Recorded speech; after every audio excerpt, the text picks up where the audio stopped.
Now we turn our attention to the various colonial spheres in North America and the difficulties.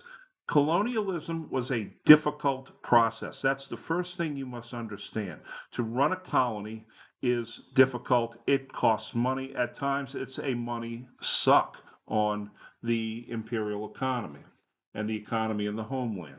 We'll see Spanish New Mexico, and then French Louisiana, and then Dutch New Amsterdam, which you see in the picture below. That's the tip of Manhattan Island. A lot different back then than it is today, of course. But you see that getting settlers there is a problem.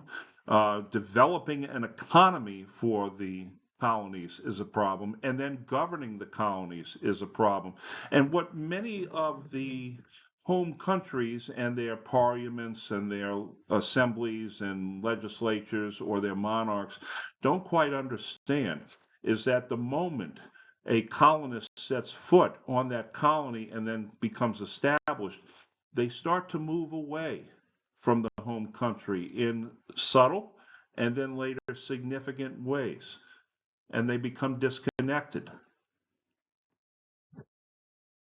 Now, for Spanish New Mexico, the colonial form of government is called Cabildo Secular. Now, you might recognize the first of those two terms because Cabildo is the name for the building that is to the left of the St. Louis Cathedral. That was the building that was created by the Spanish during the time. But Cabildo is not a building so much as it is a government. It's a form of government, a capital style government. Secular means apart from the church. It is a civil government. The problem is that New Mexico uh, can have a cabildo secular that is effective only if you have substantial wealth or a wealthy plantation class. The amount of gold in Spanish New Mexico was non-existent at that point, and as far as a plantation class goes, the southwest of what is now the United States is simply not suited to a plantation culture. It is desert, it is dry, and the soil is sand rather than good planting soil.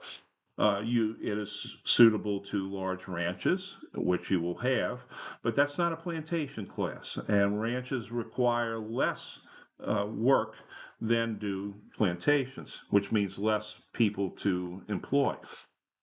There's also, as I said, how cultures will begin to mix and separate from the home country.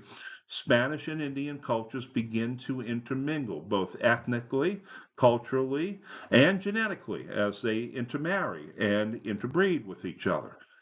There are limited alliances between the Spanish and the Indians, but they are very strained because of the high-handed nature of the Spanish imperial government.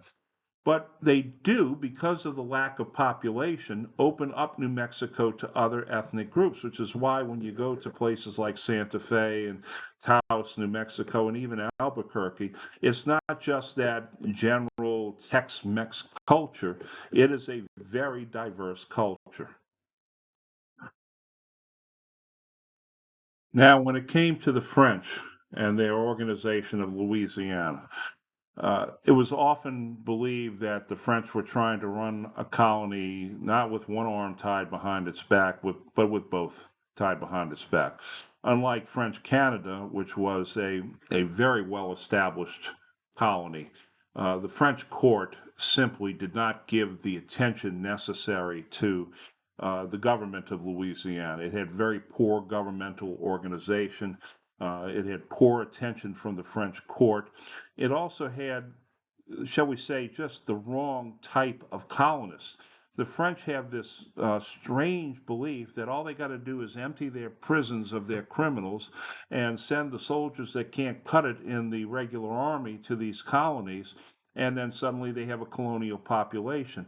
And oftentimes the majority of these people are male, and so they don't have enough females, which means that the colony doesn't have much of a future.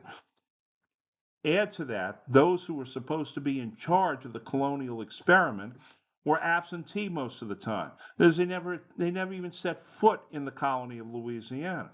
Those like John Law and Antoine Crozat and down the line were simply not there to help people like Bienville and others out.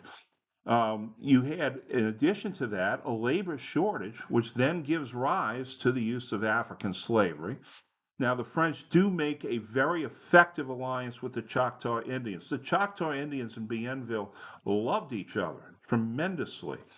And you also have, with the rise of African slavery, the birth of a Creole population. Now, Creole population is not necessarily a black population. The French and Creole Africans did merge together, but you also had French born in the colony. Those become Creole as well. Creole is not simply a mixing, it's simply a person who has been born in the colony. So you have Spanish Creoles, you have English Creoles, you'll have Dutch Creoles as well. It's simply a term for someone who has been born in the colony. We now turn our attention to the Dutch. They created the colony of New Netherland and settled the tip of Manhattan as New Amsterdam under the auspices of the West India Company and the leadership of Willem Verhulst. There they begin to create small communities. Small farm communities are called Boweries. And this is why you have one of the great neighborhoods in New York City called the Bowery, which is in the Lower East Side and was considered to be a very rough and tumble neighborhood. You also had fur trappers because the Dutch West India Company was a fur trapping company, an extraction industry. These are called Baslupas. They established there the Dutch Reformed Church. Now, according to Russell Shorto, who wrote The Island at the Center of the World, the landing on Governor's Island in 1624 brought with it the legal and cultural DNA of the Republic of the Netherlands, including progressive values like freedom of conscience and tolerance. It was a very progressive philosophy of inclusion. It allowed various nationalities, religions, and races to coexist. Even though the Dutch Reformed Church was the preeminent church, it allowed a great deal of religious and cultural toleration. Popular sovereignty and free trade formed the backbone of this very diverse society, and that set it apart from other colonial powers. The problem with Dutch New Amsterdam is general incompetence.